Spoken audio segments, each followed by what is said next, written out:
Shalom, selamat malam Bapak Ibu Saudara dikasih Tuhan. Kita berjumpa kembali dalam program My Way, satu program renungan singkat yang akan memberkati kehidupan kita saat kita sama-sama membuka hati, kita mendengarkan kebenaran firman Tuhan malam hari ini. Dan saya yakin kita pasti akan diberkati Tuhan sebelum kita beristirahat tidur dalam damai sejahtera Tuhan.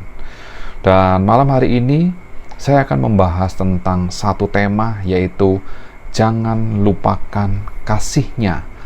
Dan bukan kebetulan kalau di bulan April ini kita masih dalam rangka memperingati atau mengingat akan kematian Yesus Kristus di atas kayu salib untuk menebus setiap dosa manusia.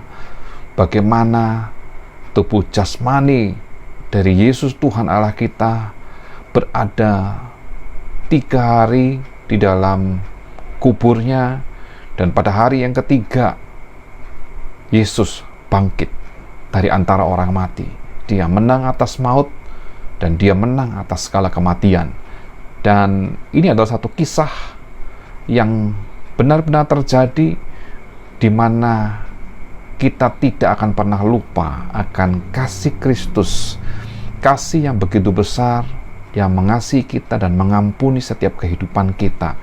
Dan juga ada beberapa kejadian, ada beberapa kisah yang tertulis di dalam Alkitab yang juga bisa menginspirasi kita, mengingatkan kita kembali supaya kita tidak pernah lupa akan kasih Kristus yang begitu besar yang sudah dinyatakan melalui pengorbanan Yesus Kristus di atas kayu salib bagi kita semua.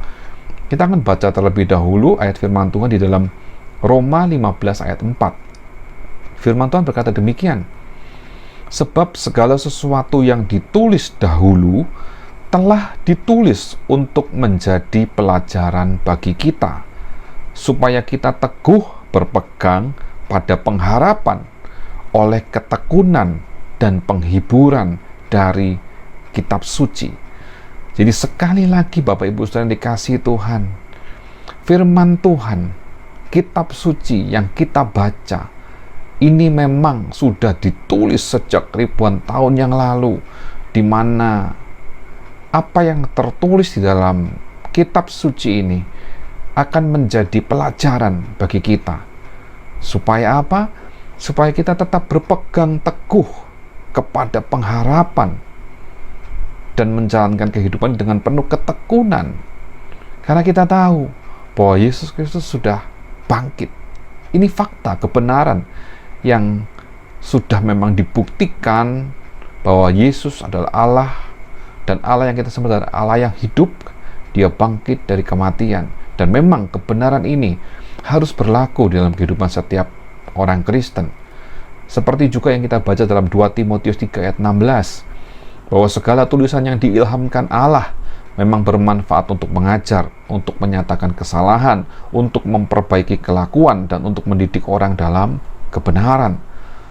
Jadi bersyukurlah kalau kita memilih Yesus sebagai Tuhan dan Juru Selamat, di mana kita memiliki panduan hidup yang sangat jelas dan sangat terbukti, yaitu Alkitab yang harus kita baca, karena yang ditulis di dalam Alkitab adalah satu kebenaran yang akan terus mengajar kehidupan kita untuk hidup kita berjalan sesuai dengan kebenaran Allah, supaya kita tidak salah memilih jalan, supaya kita tidak menyimpang ke kanan atau ke kiri. Dan pelajaran-pelajaran inilah yang akan membuat kita akan selalu ingat akan kasih Allah. Ada beberapa hal yang saya ingin sampaikan malam hari ini supaya kita mengingat kasih-Nya. Yang pertama adalah bagaimana kita mengingat akan jalan salib, yaitu Via Dolorosa, di mana Yesus menanggung sengsara, memikul kayu salib sampai dengan di atas puncak Bukit Golgota, dengan bersimbah darah, dengan kesungguhan, dengan kerelaan hati, menanggung dosa setiap manusia. Orang yang percaya kepada Tuhan bahwa Yesus sudah menanggung dosanya, maka Yesus sudah menyelesaikannya di atas kayu salib. Dalam Roma 5 ayat 8, Akan tetapi Allah menunjukkan kasih-Nya kepada kita oleh karena Kristus telah mati untuk kita ketika kita masih berdosa. Jangan lupakan pengorbanan Yesus. Jangan lupakan jalan salib yang Yesus sudah lalui untuk sampai ke puncak bukit Golgota dan menyelesaikan tugas yang diamanatkan oleh Allah Bapa untuk menebus dosa manusia. Lalu yang kedua, masih berhubungan dengan kebangkitan Yesus Kristus yang menyatakan bahwa Dia telah menang atas maut, di mana kebangkitan Yesus Kristus ini tidak hanya disaksikan oleh 1-2 orang saja, tetapi Alkitab mencatat ada banyak orang yang menyaksikannya, dan ini memberi satu keyakinan, memberi makna yang sangat dalam bahwa kita sebagai umat Kristen, orang-orang pengikut-pengikut Kristus, tidak perlu ragu-ragu lagi untuk memilih Yesus sebagai Tuhan dan Juru Selamat, karena memang Dia Allah dan Dia hidup selamanya. Kisah yang ditulis di Alkitab adalah kebenaran. Saat kita percaya dengan sungguh-sungguh, maka kita tidak akan lupa akan kasih-Nya. Saat Dia hidup, Dia datang, Dia menjaga kita, Dia beserta kita, Dia bersama dengan kita, memberi kita kekuatan, memberi kita kemenangan.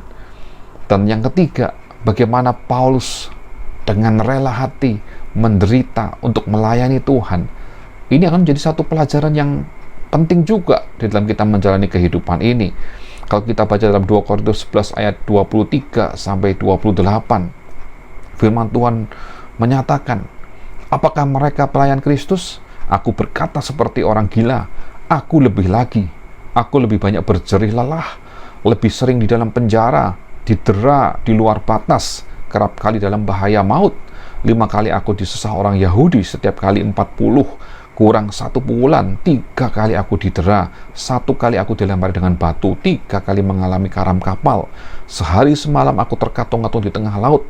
Dalam perjalananku aku sering diancam bahaya banjir dan bahaya penyamun, bahaya dari pihak orang-orang Yahudi dan dari pihak orang-orang bukan Yahudi, bahaya di kota, bahaya di padang gurun, bahaya di tengah laut, dan bahaya dari pihak saudara-saudara palsu. Aku banyak berjerih lelah dan bekerja berat. Kerap kali aku tidak tidur, aku lapar dan dahaga. Kerap kali aku berpuasa, kedinginan dan tanpa pakaian, dan dengan tidak menyebut banyak hal lain lagi. Urusanku sehari-hari yaitu untuk memelihara semua jemaat-jemaat. Satu kisah yang tertulis dalam firman Tuhan, bagaimana Paulus memilih melayani Yesus Kristus sebagai Tuhan dan Juru Selamat.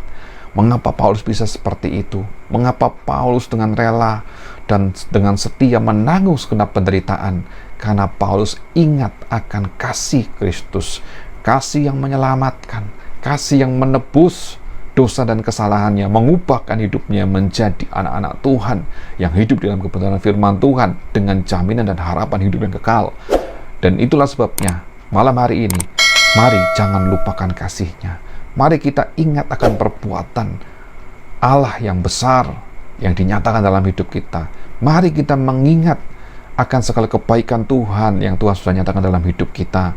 Saya yakin, saya percaya Bapak Ibu Saudara pasti akan diberkati Tuhan saat mengingat segala kebaikan dan kasih Tuhan dalam hidup kita.